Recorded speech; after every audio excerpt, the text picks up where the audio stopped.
नमस्कार और स्वागत है एक बार फिर से आप तमाम लोगों का स्पोर्ट्स जिंदगी हमारे चैनल पर। और यूरो कप की शुरुआत हो रही है। फीफा वर्ल्ड कप के बाद अगर सबसे ज्यादा किसी फुटबॉल टूर्नामेंट को देखा जाता है तो वो यूरो कप है। और उसका जो इंटेंसिटी है आप इसी बात से समझ सकते हैं कि यूरोप की जो टॉप की जो तमाम टीमें हैं वो इस टूर्नामेंट में हिस्सा लेती है। इस टूर्नामेंट में एक तरीके से कहें तो अपना अपना दावा पेश करती है। और इसी पर चर्चा करने के लिए हमारे साथ रजत सेन गुप्ता सर जुड़ चुके हैं, इंटरनेशनल फुटबॉल कमेंटेटर। और जतिन भी हमारे साथ जुड़ चुके हैं, फुटबॉल एनालिस्ट। और बातचीत करेंगे कि इस बार की यूरो कप में कौन सी टीम का जो दावा है वो ज्यादा मजबूत नजर आता है। क्योंकि एक तरफ करंट चैंपियन पोर्चुगल है तो दूसरी तरफ फ्रांस की भी टीम है जो कि इस समय फीफा वर्ल्ड कप की चैंपियन है और काफी जबरदस्त परफॉर्मेंस करके दिखाया है। वहीं पर इंग्लैंड का भी जो दावा है वो काफी मजबूत है। क्या इंग्लैंड की टीम सेमीफाइनल से ऊपर जा पाएगी? क्या जर्मनी की टीम एक बार फिर से वही अपना जो उनका ऑरा था वो हासिल कर पाएगी या नहीं कर पाएगी? इन तमाम चीजों पर चर्चा करने के लिए दोनों ही हमारे साथ जो गेस्ट हैं वो जुड़ चुके हैं। सबसे पहले रजत सेन गुप्ता सर, आप ही के पास आना चाहूंगा।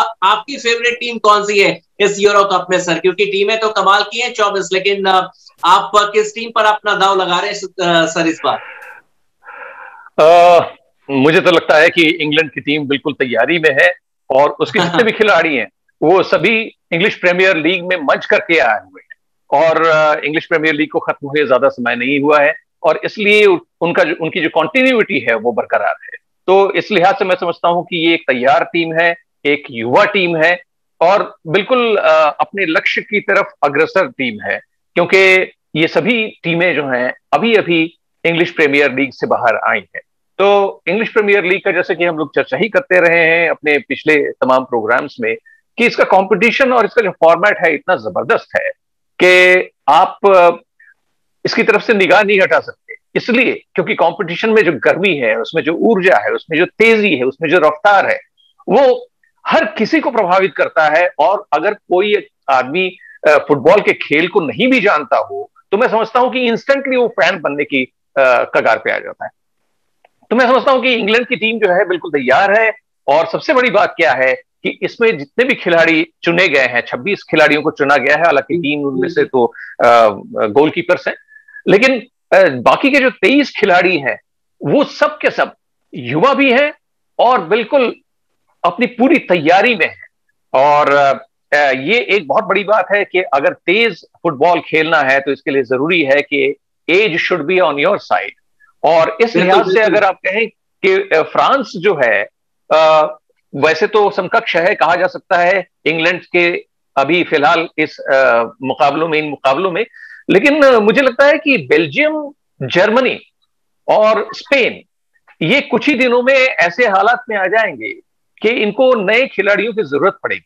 फिलहाल इनके पास जितने भी लोग हैं उनसे ये मुकाबले तो हो सकते हैं, कितना अच्छा कर पाएंगे ये मुझे नहीं मालूम। लेकिन हाँ, फ्रांस और इंग्लैंड एक जबरदस्त दावा पेश करने वाले हैं।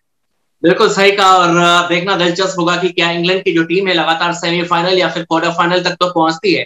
इनफैक्ट बड़े बड़े टूर्नामेंट्स में उससे ज्यादा आगे नहीं निकल पाती। और वो भी साउथगेट जब से बने हैं उसके बाद से पहली बार 2018 के वर्ल्ड कप में एटलीस्ट पेनल्टी में जीत दर्ज करते हुए इंग्लैंड की टीम आगे बढ़ी थी और सेमीफाइनल तक का जो सफर था वहां तक इन्होंने तय किया था। जतिन के पास चलते हैं। जतिन, आपकी कौन सी फेवरेट टीम है इस टूर्नामेंट के लिए?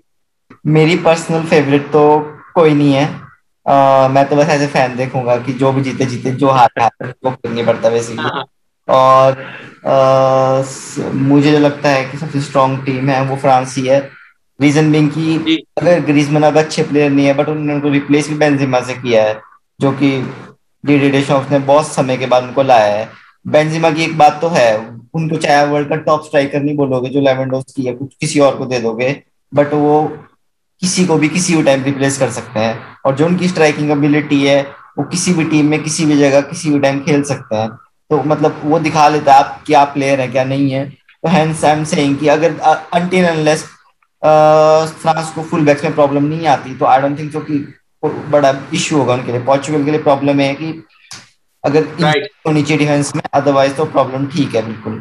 और ये बहुत ही ओपन एंडेड टूर्नामेंट है, कोई भी जीत सकता है। बेल्जियम इसलिए हारेगी क्योंकि डिफेंस उनका खत्म है। जीतेगी इस वजह से अगर ईडन अगर प्लेयर्स अच्छे चल पड़े तो, और जो एक्सपीरियंस प्लेयर है आगे लुकाकू टाइप्स, अगर वो चले चले, नहीं चले नहीं चले। इंग्लैंड का, इंग्लैंड ही जीतेगा। मैं अभी बता लेता हूँ। 2 वजह से नहीं। Gareth right. साउथगेट ने जितना भी ले जाना था इस टीम को वो ले गए आगे। एक मैनेजर की इनकॉम्पिटेंस भी होती है, सॉरी टू से बट इनकॉम्पिटेंस भी होती है एक मैनेजर की, जो आपको रखनी चाहिए। अगर मेरे पास 4 जतिन बैक है, मैं चारों के जतिन चारों ले जतिन जाऊंगा यूरो खिलाने। मैं हाँ चारों जतिन, मैं एक चीज पूछना चाहूंगा आपसे कि आपके विचार से अभी अगर आप समझते हैं कि इंग्लैंड को जीतना हो तो किनको इंग्लैंड का मैनेजर बनाना चाहिए साउथगेट की जगह? इंग्लैंड का मैनेजर अगर इंग्लैंड से मेरे हिसाब से ब्रेंडन रॉजर्स को बनाना चाहिए, अगर वो जॉब लेने के लिए तैयार है। इवन एडी हाउ बॉर्नमथ का मैनेजर बहुत अच्छा है, एक्सपीरियंस कम है बट टेक्टिकली बहुत स्मार्ट मैनेजर है और फ्री फ्लोइंग फुटबॉल खेलता है। अब आप प्रॉब्लम क्या लेते हो, आप 4 फुल बैक को ले जा रहे हो, खिलाओगे कितना, एक ही खिलाओगे ना। आप बैक थ्री के साथ क्यों जा रहे हो? आपको पता है कि हैरी मैगवायर और जॉन स्टोन्स केपेबल नहीं है डिफेंस को संभालने के लिए, नोइंग द फैक्ट कि Luke Shaw I think so world में one of the best defensive full backs में से एक है। मैं होता, मैं पता क्या करता, मैं तो बेन विसाका जैसे प्लेयर को खिलाता बैक फोर खिला के। क्यों खिलाता मैं? क्योंकि मुझे पता है डिफेंसिव टच दे देगा बंदा। जो इनकॉम्पिटेंस है अगर जॉन स्टोन्स और उसमें मैं देखता हूँ, तभी तो बैक फाइव खिलाएंगे। अब बैक फाइव खिला रहे हो आप, और बैक फाइव खिला रहे हो तो प्रोटेक्ट तो आप हो जाओगे। बट यार मिडफील्ड में जॉर्डन हेंडरसन इतना इंजर्ड है, उसने खेला ही नहीं है सीजन, उसको आप सीजन में ला दे रहे हो बीच में। आप जेम्स वर्ड प्राउस को ले नहीं जा रहे हो। मैं नहीं बोलता कि James tent tent nominal player है। टेंट एलेक्जेंडर आर्नल्ड वैसे ही बाहर हो चुके हैं आप। हाँ, तो तब भी बहुत फुल बैक है, इतने फुल बैक ले जाके करोगे क्या? खिचड़ी पका रखी खिचड़ी। Right, exactly. फुल बैक दो ही जचते हैं, फुल बैक जचते हैं। मिडफील्डर साथ भी जच जाते हैं। मिडफील्ड एक ऐसी सिचुएशन है जो बैकबोन बनाती है आपका डिफेंसिव। लेकिन लेकिन लेकिन एग्जैक्टली जतिन, यही इंग्लैंड की टीम थी, आपको भी याद होगा 2006 में जब गोल्डन जनरेशन इनके पास Steven Gerrard, David Beckham, you know Frank Lampard, ऐसे ऐसे मिडफील्डर होने के बाद भी ये जो टीम है वो स्ट्रगल करती हुई थी। माइकल ओवन जैसे स्ट्राइकर थे, लेकिन फिर भी ये इंग्लैंड की टीम स्ट्रगल कर रही थी। तमाम लोगों को बता दें कि देखिए, एक ग्रुप में 4 टीमें हैं और 6 ग्रुप का ये पूल बनाया गया है, और उनमें से किस तरीके से इस टूर्नामेंट को आगे बढ़ाया जाता है। इस समय 24 टीमें हैं और उसके बाद से टॉप 16 टीमें आएंगी, यानी कि जो 6 ग्रुप है उसमें से जो टॉप की जो 2 प्लेस टीम होगी पॉइंट्स टेबल में, वो तो डायरेक्ट एंट्री कर लेगी, ये 12 टीमें वो हो गई। जो 4 टीमें होंगी वो होंगी जो कि अपने ग्रुप में बेस्ट थर्ड पोजीशन पर फिनिश करेंगी, यानी कि कुल मिलाकर 16 जो टीमें हैं वो प्री क्वार्टर फाइनल में आएंगी। उसके बाद क्वार्टर फाइनल, सेमीफाइनल और फाइनल का जो फॉर्मेट है उस तरीके से खेला जाएगा। ग्रुप ऑफ डेथ अगर बात करें Rajat Sen Gupta sir, group F में काफी कमाल कमाल की टीमें हैं। आप देखिए, फ्रांस भी है, जर्मनी भी है, पोर्चुगल भी है, हंगरी है। हंगरी को आप बिल्कुल लाइटली नहीं ले सकते हैं। ग्रुप ऑफ डेथ कहें तो इसे गलत नहीं होगा, क्योंकि फ्रांस, जर्मनी, पोर्चुगल, ये 3 तो लीडिंग एक ऐसी टीम है जिसको कि आप कंटेंडर कह सकते हैं इस टूर्नामेंट का। हाँ, कंटेंशन में इसलिए हम मान सकते हैं क्योंकि इनका रिकॉर्ड बहुत जबरदस्त रहा है। देखिए, स्पेन को अगर आप अलग हटा दें तो, और इधर देखिए इटली है। इटली ने बहुत दिनों से कोई बहुत बड़ा टूर्नामेंट जीता हो ऐसी बात नहीं है, और इनका प्रदर्शन जैसा भी रहा होगा पिछले कुछ सालों में। लेकिन मुझे लगता है कि डेनमार्क जैसी टीम वापसी कर सकती है, और यूक्रेन से भी काफी संभावनाएं हैं। देखिए, अगर नेदरलैंड्स के साथ में जो ग्रुप सी में जो स्थिति है, नेदरलैंड, यूक्रेन, ऑस्ट्रिया और नॉर्थ मैसेडोनिया, तो मैं समझता हूं कि नॉर्थ मैसेडोनिया के लिए तो ये नया ही कंपटीशन है। लेकिन यूक्रेन और नेदरलैंड्स के साथ साथ ऑस्ट्रिया की टीम भी बहुत अच्छा खेलने वाली है इस बार। तो इसलिए मैं समझता हूं कि ग्रुप ऑफ डेथ तो आप जरूर कह सकते हैं ग्रुप एफ को, जिसमें हंगरी है, पोर्टुगल है, फ्रांस और जर्मनी है। लेकिन देखिए, जर्मनी की जो टीम है वो, मुझे लगता है कि इस बार जो टीम उतार रहे हैं वो डिफेंस ओरिएंटेड है। और लेकिन मजे की बात यह है कि डिफेंस में जितने भी खिलाड़ी उनके हैं, उनके 70% ऐसे खिलाड़ी हैं जो 30, 32, 34, 35 साल तक की उम्र के हैं। मैनुअल नॉयर तो 35 साल की उम्र के हैं, लेकिन हालांकि उनके रिफ्लेक्सेस अभी भी बहुत शार्प हैं, तो इसलिए एज गोलकीपर उनको तो कोई दिक्कत नहीं आने वाली है। लेकिन बाकी के जो खिलाड़ी हैं उनको तकलीफ हो सकती है। और जहां तक स्पेन की बात है, तो स्पेन भी बहुत जबरदस्त अभी फॉर्म में चल रहा है, क्योंकि बहुत सारे ऐसे खिलाड़ी हैं जो बहुत कमाल का खेल सकते हैं। पर इसके बावजूद मैं कहना चाहता हूं अभिषेक कि इंग्लैंड की जो टीम है वो बिल्कुल एकम्प्लिश्ड टीम नजर आ रही है। अब अगर उसमें कुछ गड़बड़ी होती है, जैसा कि अभी जतिन ने कहा, जी, जतिन ने कहा कि उसमें जो कोच है उनकी इनएफिशिएंसी अगर रिफ्लेक्ट होती है तभी ऐसा लगेगा कि इंग्लैंड की टीम जो है आगे नहीं बढ़ सकती है। पर मुझे लगता है कि अगर स्ट्रक्चरल गड़बड़ी नहीं रही, स्ट्रेटेजिक गड़बड़ियां नहीं रही, तो इस टीम में पूरी की पूरी संभावना है कि वो इस टूर्नामेंट को जीत सके। देखना दिलचस्प होगा, क्योंकि ये इंग्लैंड की जो टीम है, रजत सेन गुप्ता सर, आपका कहना बिल्कुल सही है, क्योंकि ग्रोथ तो कर रही है, लेकिन वही बात है कि फुटबॉल में आपको कई बार दिल से भी फुटबॉल खेलने की जरूरत पड़ती है, और मेंटली आप कितने स्ट्रांग है वो काफी इंपॉर्टेंट हो जाता है, और इंग्लैंड की जो टीम है वहां पर लैक कर जाती है। लेकिन बाकी अगर टीमों की बात करें, इटली की बात करें, काफी स्ट्रांग साइड नजर आ रही है, डिफेंसिव काफी उनका स्ट्रांग है। मैं एक स्टैट देख रहा था अभी इटली के, लास्ट इन्होंने एक फ्रेंडली मुकाबला जो जीता था उसमें 8 कंसेक्यूटिव जीत उन्होंने दर्ज की है। जतिन, आपसे ये सवाल है, लेकिन डिफेंस लाइन आज भी ऐसा लगता है कि ये बिल्कुल वॉल ऑफ चाइना इन्होंने बना दिया है, क्योंकि 8 मैचेस में कोई गोल ही कंसीड नहीं किया, और इटली की टीम वैसे भी गोल कंसीड करती नहीं है, 1-0 से मैच जीतने के लिए जानी जाती है, लेकिन फिर भी गोल इनके खिलाफ करना ये किसी भी टीम के लिए बहुत बड़ा चैलेंज होगा।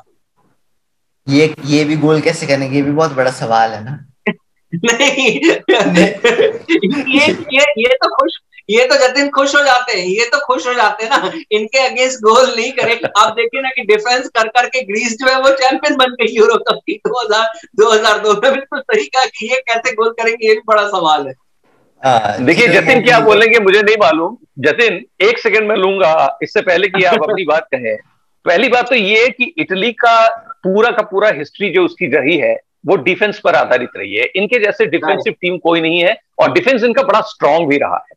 अच्छा, लेकिन आप जो कह रहे हैं कि इन्होंने बहुत सारे गोल किए इटली ने, तो मुझे ये बताइए कि इटली ने किसके खिलाफ गोल किया? मैंने कहा कि पिछले लगातार 8 मैचेस जीती है इटली की टीम, 8 कंसेक्यूटिव जीत है, जिसमें से कि एक भी गोल कंसीड नहीं किया इन्होंने, कोई इनके खिलाफ गोल लगा नहीं है, और हमेशा ये 8 मैचेस जीत गए। देखिए, इन्होंने जो अभी वार्म अप गेम्स खेले हैं उसमें चेक रिपब्लिक को उन्होंने 4-0 से हराया, ये तो क्रेडिटेबल है। लेकिन एक और जो मुकाबला था जिसमें उन्होंने 7-0 की जीत हासिल की, वो तो सैन मैरिनो से जीता उन्होंने। तो ये कोई बहुत रिकॉग्नाइज्ड टीमें नहीं रही हैं, तो इसलिए इससे खुश नहीं होना चाहिए कि भाई क्लीन शीट रखा गया। अगर आप इतने स्ट्रांग हैं कि वर्ल्ड लेवल पर आप माने जाते हैं, तो सैन मैरिनो जैसी जो टीमें हैं उनके बारे में क्या क्या सोचेंगे आप, कितना ज्यादा सोचेंगे? तो मैं समझता हूं कि अब जतिन को आ जाना चाहिए इसके बारे में बताने के लिए। देखो, मैं ना टाइम ज्यादा नहीं है तो मैं यूरो की प्रेडिक्शन अभी कर लेता हूँ जो मुझे लगता है। ठीक है जी। इटली का कुछ नहीं होगा, मैं रीजन बता लेता हूँ कि बहुत पोजीशन पे बहुत प्लेयर वर्ल्ड क्लास नहीं। वैसे टी शर्ट आपने इटली वाली पहनी है? नहीं, चलो टी शर्ट तो इटली वाली पहनी है, बट मैं बता रहा हूँ इटली नहीं जीतेगी ना नीदरलैंड जीतेगी। इन दोनों की एक ही वजह है, इनके पास हर पोजीशन पे क्वालिटी प्लेयर्स नहीं है, कुछ पोजीशन पे लैक करते हैं, और बहुत ही कंसंट्रेशन लेवल प्लेयर्स का कम है, जो कि मेन रीजन है। आपके हिसाब से वो कौन सी टीम है स्ट्रॉन्ग कंटेंडर आपके हिसाब से? कौन सी? फ्रांस मैं इसलिए बोल रहा हूँ क्योंकि कांटे इस समय अपनी पीक ऑफ फॉर्म पे है, पोग्बा भी इतना बुरा खत्म करके नहीं आए हैं, और अगर आप से जो ग्रीजमैन से जो अगर आप ले जाते हो कि बंदा करेगा नहीं, आपके पास बेंजेमा तो है। जिस टीम पे मैं देखूंगा अगर एम्बाप्पे बेंजेमा है दो, तो मुझे तो लगेगा ना दो कॉन्क्रीट प्लेयर्स हैं यार, मतलब इन प्लेयर्स का कोई, और इनके पास क्या है ना कि ये जो किंग्सली कोमान टाइप प्लेयर भी हैं, ये प्लेयर बेंच से बड़े इफेक्टिव प्लेयर हैं। अगर आप इनका यूज करेंगे, इतना स्प्रिंट मार जाते हैं प्लेयर्स, अगर आप 2 नील से ऊपर 3 नील कर देते हैं आपको, क्योंकि दूसरी टीम जब काउंटर पे मारती है तो आप काउंटर पे मार जाते हो इन टीमों को। प्रॉब्लम है ये इनका, अगर इनके फुल बैक्स नहीं चले जो कि पिछली बार चल पड़े थे, तो ये करेंगे काम, नहीं तो नहीं करेंगे काम। सेकंड सबसे ज्यादा मुझे पता है कि इंग्लैंड की टीम अच्छी है, पर उनकी 2 वजह से रह सकती है इस समय। एक ये जो सारे यंग प्लेयर्स हैं, 2 साल पीछे हैं आने वाले फ्रांस बनने के लिए, सिर्फ 2 साल पीछे है, पर मीडिया को बहुत बड़ा रोल प्ले करना पड़ेगा। इनकी मीडिया देखती है कि साउथगेट मैनेजर नहीं है, तो फिर साउथगेट मैनेजर नहीं है, साउथगेट कब जिता सकते हैं, यूरो नहीं जिता सकते हैं। फर्क इतना ही है। क्यों है फर्क? क्योंकि प्लेयर्स रेडी नहीं है। मैं बोलता हूँ मेरे सामने कांते और पोग्बा है यार, ये 2 प्लेयर तो किसी भी टीम को खा जाएंगे मिडफील्ड में, और अब तो बेंच को ला रहे हो आप। कितना हंग्री होगा बंदा जो 4 साल से खेला ही नहीं है, और अभी वो रेप केस में जेल भी जा सकता है अक्टूबर में, उसका जब हेयरिंग होगा। तो इसी वजह से उसको नहीं खिला रहे हैं ना, अक्टूबर में जेल भी जा सकता है, पता लगा अभी यूरो जीता और 2 मंथ के बाद आप जेल पे हो, पॉसिबिलिटी भी है। तो बहुत हंग्री होगा वो प्लेयर, तो मुझे लगता है कि फ्रांस ये हारेगा। इतने डीप चले गए थे लास्ट टाइम, इस टाइम बेंजेमा के साथ बहुत मुश्किल है। जी फ्रांस तो दावेदार है ही, लेकिन आपके जो फेवरेट खिलाड़ी हैं ब्रूनो फर्नांडिस, उन्होंने कल भी एक ब्रेस किया, यानी कि 2 गोल उन्होंने किया है। अगर ब्रूनो फर्नांडिस चलेंगे तो पोर्चुगल का चांस नंबर 1 है, मैं बता रहा हूँ। Bruno Fernandes, Bernardo Silva, Cristiano Ronaldo, Diego Jota. Offence fantastic, midfield Ruben Neves, मतलब इतने क्वालिटी प्लेयर्स हैं ये। टैक्टिकली जाएंगे क्योंकि जाओ कांसेलो और क्या बोलते हैं रूबन डियास, ये 2 प्लेयर को इंजरी नहीं होगी और स्मार्टली खेलेंगे। और पेनल्टी देखो, टूर्नामेंट जीतने के ना 2 एक बड़े रीजन होते हैं, मैं बताता हूँ, सिंपल सा रीजन बताता हूँ टूर्नामेंट।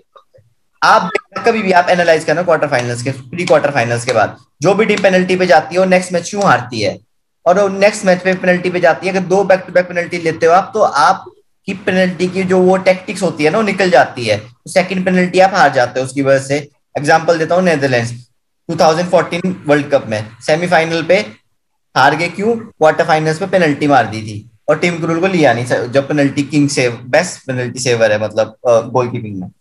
जो भी टीम पेनल्टी लेती है वो नेक्स्ट राउंड पे हार जाती है। क्यों हारती है? प्लेयर की फटीग हो जाता है बहुत ज्यादा इतने बैक टू बैक मैचेस के, और मैनेजर्स को बिलीव नहीं होता कि जो बेंच वाले प्लेयर है वो खेल सके, तो जिसकी पेनल्टी लगेगी वो गया। तो आपको पेनल्टी पे नहीं ले जाना है मैच, और आपको ग्रुप स्टेजेस की तरह खेलने हैं। क्रिस्टियानो रोनाल्डो का काम 60 मिनट में खत्म हो गया, निकाल दो, सेव करो उसको डीप एंड के लिए, जैसे कि उन्होंने पिछली बार किया था। पोर्चुगल 3rd प्लेस फिनिश किया था, ये तो यूरो 24 का हो गया था, अगर भाई नॉकआउट हो जाते उससे हो। उसके बाद लक फैक्टर इतना चल गया इस टीम का, पहली टीम पेनल्टीज के बाद भी आगे बढ़ गई, इसीलिए काम हो गया, अदरवाइज कुछ नहीं होगा। France Portugal. बिल्कुल सही कहा।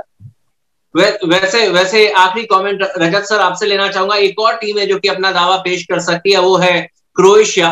फाइनलिस्ट रह चुकी है 2018 वर्ल्ड कप का। हालांकि जो टीम है उसमें से बहुत सारे चेंजेस हुए हैं, लेकिन सरप्राइज करने के लिए क्रोएशिया की टीम भी जानी जाती है। सर पिछले बार के फाइनलिस्ट है वो फीफा वर्ल्ड कप 2018। निश्चित ही। देखिए, लुका मॉड्रिच अब तो खैर उम्र दराज हो गए हैं, लेकिन इसके बावजूद उनका खेल बरकरार है, एक्यूरेसी अभी तक मेंटेन्ड है उनकी, और मिडफील्ड तो वाकई बहुत अच्छा वो अपने कब्जे में रखते हैं। देखिए, 138 मैचेस वो खेल चुके हैं, 17 इंटरनेशनल गोल्स हैं उनके पास में। इनके अलावा कोवाचिच को देख लीजिए, और फिर आप पेरिसिच को देखिए, कितने बढ़िया फॉर्म में है। ब्रूनो पेटकोविच भी बहुत बढ़िया खेलेंगे, कम उम्र के खिलाड़ी हैं। एंटे बुडिमीर बहुत बढ़िया स्ट्राइकर हैं। तो ये कभी भी कमाल कर सकते हैं, ऐसा नहीं है कि जो खिलाड़ी नए खेल रहे हैं वही कमाल करेंगे, पुराने खिलाड़ियों से भी कमाल की उम्मीद रखी जा सकती है, क्योंकि फुटबॉल का जो मुकाबला है जितना टफ होगा उतना ही खिलाड़ियों का जो बेस्ट है वो निखर करके आता है, अगर वो कहीं और ज्यादा डाइवर्टेड ना रहे तो। एब्सोल्युटली, बिल्कुल सही कहा सर आपने। हालांकि क्रोएशिया की अगर बात करें तो अभी मैं देख रहा था जो 2 फ्रेंडली मैचेस खेले उनमें मनचाहा रिजल्ट नहीं आया, क्योंकि अर्मेनिया के खिलाफ 1-1 से ड्रॉ रहा और बेल्जियम के खिलाफ आप 1-0 से हार गए। लेकिन बेल्जियम की जो टीम है उसका लेवल भी फिर डिफरेंस है। लेकिन यूरो कप का जो रोमांच है वो यकीनन बहुत जबरदस्त देखने को मिलेगा, और हम इसी तरीके से इवेल्युएट करने के लिए, मैच को एनालाइज करने के लिए आपके साथ जुड़ेंगे। आप सभी से रिक्वेस्ट है कि अपने अपने घर में रहिए, सुरक्षित रहिए, और साथ ही साथ दोस्तों आप हमारा जो चैनल है स्पोर्ट्स जिंदगी, इसे आप ज्यादा से ज्यादा दोस्तों के बीच में इस वीडियो को शेयर कीजिए, और आप चैनल को सब्सक्राइब कर दीजिएगा, वीडियो को लाइक करते रहिएगा। मिलते हैं एक नए वीडियो के साथ। Till then have a great time.